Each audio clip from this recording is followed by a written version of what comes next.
Hi everyone, I hope you're okay, and I hope that the videos we keep uploading are helping you out. On this video, guys, I'll be tackling the third question from the Crawford International Preliminary Exam. Yes, guys, we are answering an IEP question paper, and we are still answering mathematics paper 1. Please do expect 10 videos, guys, because the question had 10 questions in total. That means each and every question will have its own video. And please, guys, do take this seriously. I strongly believe that knowing how to tackle exam questions will give you an edge whenever you write your preliminary exam, and most importantly, guys, your final examination. So please do share the video to your peers so that they may have the same edge as you. And please, guys, help us grow the channel by just subscribing. Okay, we are told that the equation 3mx squared minus px plus 5 is equal to 0, where p is not equal to 0 has equal roots. Okay, if, guys, an equation has equal roots, a quadratic equation has equal roots, it simply means that delta is equal to 0. Remember that, guys, delta is b squared minus 4ac. I really hope you remember this from your nature of roots. If ever your quadratic equation has equal roots, it simply means delta is equal to 0. Now they want us to deduce the expression, deduce that the expression f of x has a local minimum. Okay, a quadratic function, guys, has a local minimum if and only if the coefficient of x squared is positive. Are you together? So all you have to do here, guys, is to prove that m is a positive number, because 3 is already positive. Are you together? So for the entire number to be positive, that means I must multiply two positive numbers. Okay, how can I do so? Since I was told that the roots of this particular equation are equal, I can therefore conclude that delta is equal to 0. But delta is just b squared minus 4ac. That's equal to 0. Excuse me about that, guys. The value of b, that's negative p minus 4. The value of a, we have 3m, and the value of c, we just have 5. This is equal to 0. So I simply have p squared minus 4 multiplied by 5, that's 20. 20 multiplied by 3, that's 60. P squared minus 60m is equal to 0, and hence p squared is equal to 60m.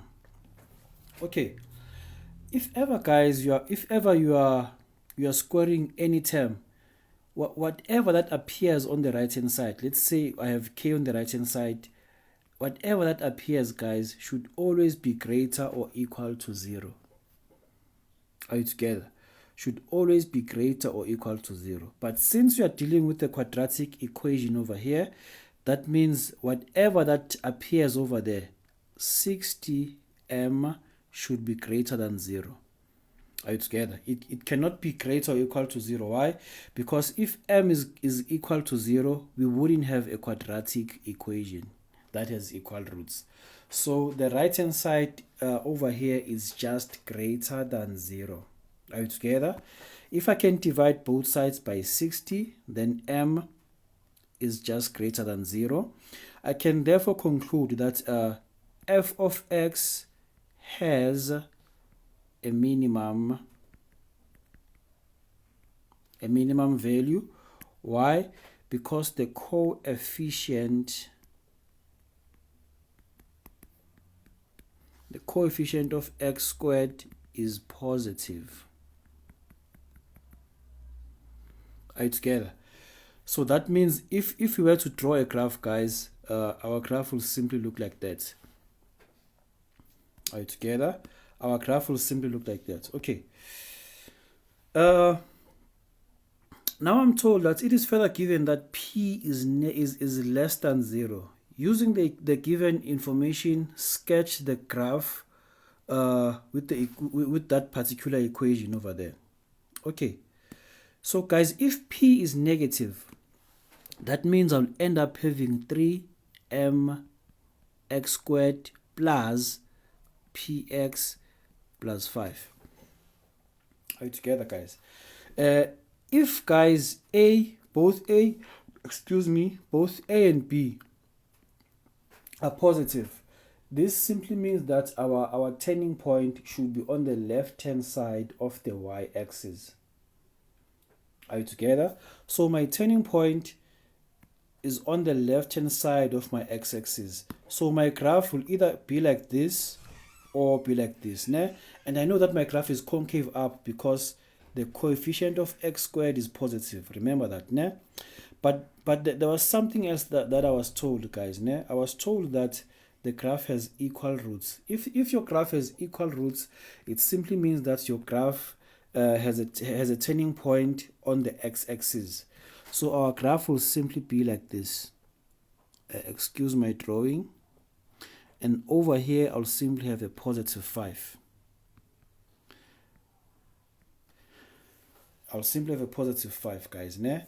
And then over there, that's the x value at turning point, which is basically equal to negative p all over 6m. But it's not necessary for us to calculate it, né? But just know that, guys, if both A and B are positive, please note that the turning point is on the left hand side of the y-axis. Okay, now let's continue.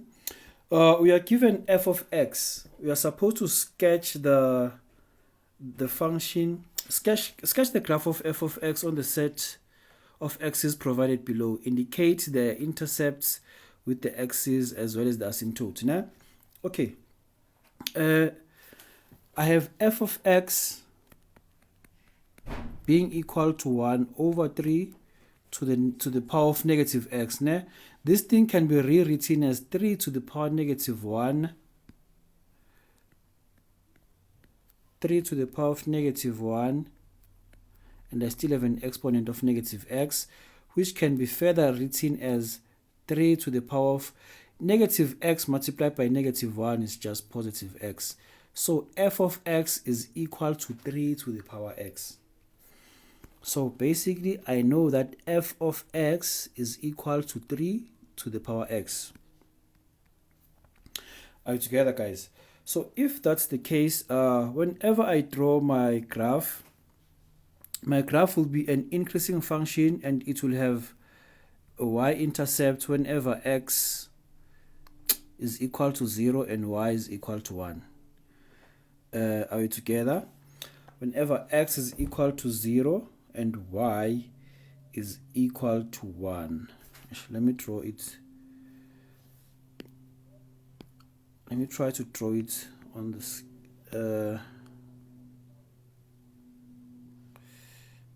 It's supposed to cut.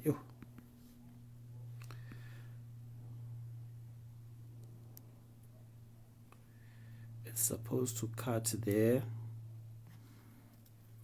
When x is 1, y is supposed to be equal to 3. So the graph is supposed to look like this. I do have my extra point over there, guys. Please note that, guys, if ever your graph does not cut both your axes, you must indicate an extra point. You can find the extra point on your own. I chose the extra point whenever x is equal to 1. I know that the corresponding y value will just be equal to 3. Are you together? And then now I'm being asked to state the range of x. Whenever, guys, I'm stating my range, I just need to scan my graph, moving from the bottom going upwards. Where can I see my graph according to x? I cannot see my graph whenever it is below the x-axis. So I can simply say that y is basically greater than 0. This is my range. Are you together? Or I can say y is an element of 0 to positive infinity. Just like that. Okay, and then I'm supposed to determine the equation of the inverse of x in the form of f of minus 1x. F of x, guys, is basically equal to 3 to the power of x. For me to find the inverse, I just need to reflect my graph on the line y is equal to x. This basically means I just need to interchange both x and y. I will have x on the left hand side and y over there. Are you together? And obviously, guys, you can introduce logs. You'll end up having y, which is equal to the inverse of f of x, which can be written as log x base 3. Log x base 3. So that's my inverse over there. Né? And then I'm supposed to sketch the inverse in the same set of x's. My inverse, guys, is a log graph. Né? For the inverse, guys, whatever that I have on my original graph will be just the opposite, né? Such that my y-intercept of the original graph will simply become the x-intercept of my inverse function. Are you together? So the inverse function will just look like this.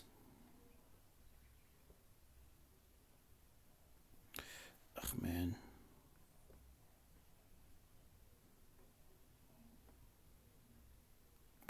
Will just look like that, né? And yes, we do have our extra point as well, where x is 3 and y is 1.